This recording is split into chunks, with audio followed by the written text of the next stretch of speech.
देखिए, सर्वप्रथम मैं गिरिराज सिंह जी को चुनौती देती हूँ और चेतावनी देती हूँ। गिरिराज सिंह जी ने ही कहा था कि जितने भी मुस्लिम हैं उनको पाकिस्तान चले जाना चाहिए।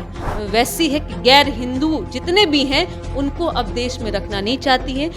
दोस्तों नमस्कार, बहुत स्वागत है आपका चौकस भारत में। मैं आपका दोस्त ब्रजेंद्र। देखिए, धार्मिक शिक्षा जो प्रणाली है वो अलग अलग कौम में अलग अलग तरीके से दिए जाते हैं।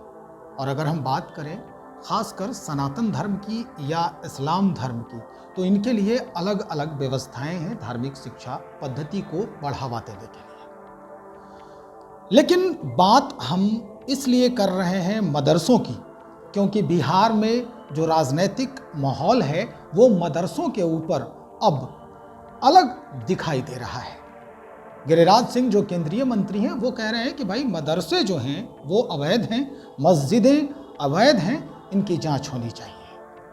1781 में जब वारेन हेस्टिंग्स ने पहले मदरसा की स्थापना कलकत्ता में की थी तो शायद ये सोचकर नहीं की थी कि आने वाले दिनों में ये मदरसा और ये जो मंदिर मस्जिद हैं इनकी कहानी कुछ और बयां करेगी।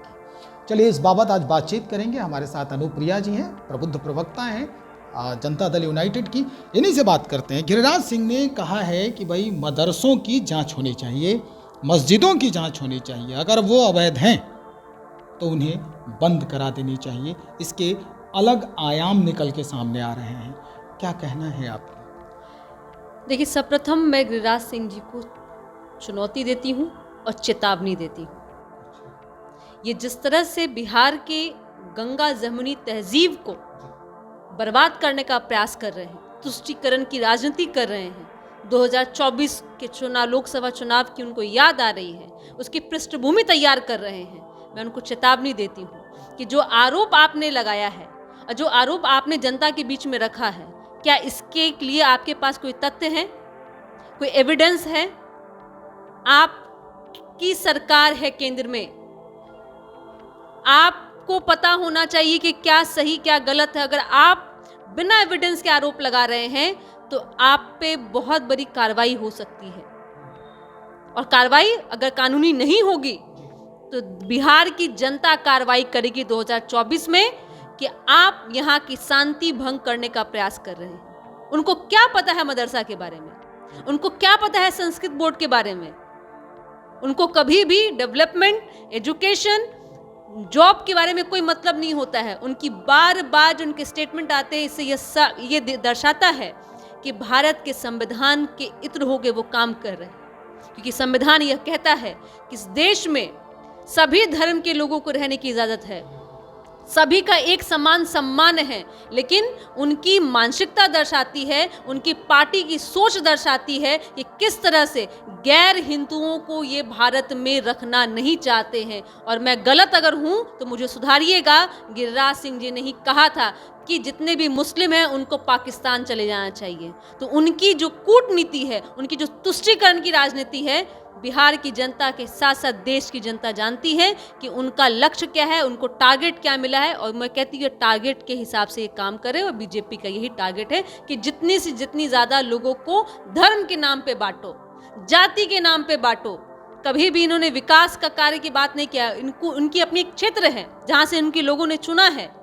कभी उनको सुना है अपने क्षेत्र में किए गए कामों की चर्चा करते हुए? नहीं। हिंदू मुस्लिम करते रहेंगे। संस्कृत बोर्ड के बारे में बताइए कि क्या है? अरे अगर आप कहते हैं कि फर्जी है, अगर देश की, मैं कहती हूं कि सुरक्षा में खतरा है, तो गृह मंत्री भी आपकी की है, केस है। उनको रिपोर्ट लाना चाहिए और उनको आना चाहिए बिहार में 24 घंटा के अंदर में।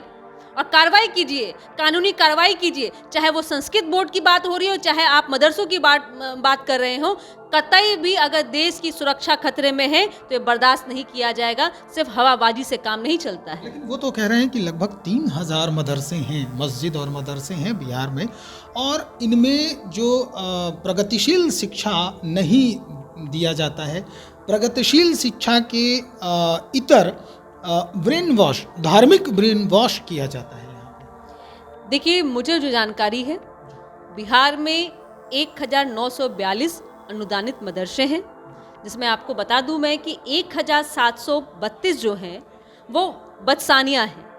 मैं आखिरी आपको बता दूं 119 फोकानिया हैं, 55 मौलवी के हैं, 22 आलिम के हैं और 14 फजील के हैं। तो ये जो आंकड़े हैं ये बिहार सरकार के माध्यम से मैं आपको पेश कर रही हूँ, जानकारी में है। ये हमें अनुदानित, मतलब कि इनको अनुदान मिलता है। लेकिन जो 3000 की बात करें, मैंने पहले ही अपने वक्तव्य में कहा है कि आप मन गढ़ंत कहानी मत रचिए, एविडेंस लाइए, प्रूफ दीजिए। आप कहाँ है, कहाँ चल रहा है। और मैं कहती हूँ कि कार्रवाई कीजिए, क्योंकि हम आपके गृह मंत्री जो हैं आप ही के पार्टी से, और हम भी मानते हैं, ऐसा नहीं है कि हम जदयू से हैं तो कहेंगे कि भाई हमारे नहीं हैं, ये देश के गृह मंत्री हैं। और कार्रवाई कीजिए और गृह मंत्री जी बिहार आइए, गिरिराज सिंह जी के साथ घूमिए, चिन्हित कीजिए कहाँ पे हो रहा है। और दूसरी बात आपने कहा कि धर्म की पढ़ाई होती है, जो आप कहते हैं कि प्रोग्रेसिव पढ़ाई नहीं होती है। मैं कहती हूँ कि अगर जो कि समाज के नाम पे, धर्म के नाम पे ही चला आ रहा है कि स्कूल है, ऑब्वियस सी बात है वहाँ पे धर्म की बारे में पढ़ाई होगी। संस्कृत बोर्ड में भी हम लोग मंत्र का उच्चारण करते हैं, मंत्र का पाठ करते हैं। इसका मतलब वहाँ भी आप कहिएगा किसी तरह की बात हो रही है। आप धर्म को प्रोग्रेसिव पॉलिटिक्स से, या प्रोग्रेसिव मैं कहूँगी कि एजुकेशन सिस्टम को, दोनों को मिला के चल रहा है। वो हर एक समाज, हर एक धर्म, लेकिन उनकी जो सोच है ना, उनकी जो मानसिकता है, वह दिखाती है कैसे गैर हिंदुओं से वो नफरत करते हैं। अनुप्रिया जी, आपने कहा गृह मंत्री जी से आग्रह करने की बात कर रही हैं आप, तो अगर हम बात करें सन लगभग 2020 की ये घटना है, सदन में ही ये भाषण जो है वो किया गया था कि कुछ मदरसे, पूरे देश की बात हुई थी उस वक्त कि लगभग 19,132 टोटल मदरसों में 4,878 जो हैं, यानी 78 जो मदरसे हैं वो सरकार की नज़रों में नहीं है, यानी उन्हें अवैध करार दिया गया है। इन आंकड़ों के बाद फिर से बिहार में ये कहानी जो है वो शुरू की गई है। ये क्या चल रहा है, क्या मतलब इसके पीछे कोई सोची समझी साजिश भी हो सकती है? देखिए, अगर आपने 2020 के सदन के बीच उठी ये बातों को आप जिक्र कर रहे हैं, तो उन्होंने पूरे देश के बारे में कहा था। देश में बिहार भी शामिल है, और उसमें अगर उसमें चिन्हित किया गया होगा तो बिहार को तो छोड़ा नहीं गया होगा। इसका मतलब यह कह रहे हैं कि त्रुटि केंद्र सरकार की है।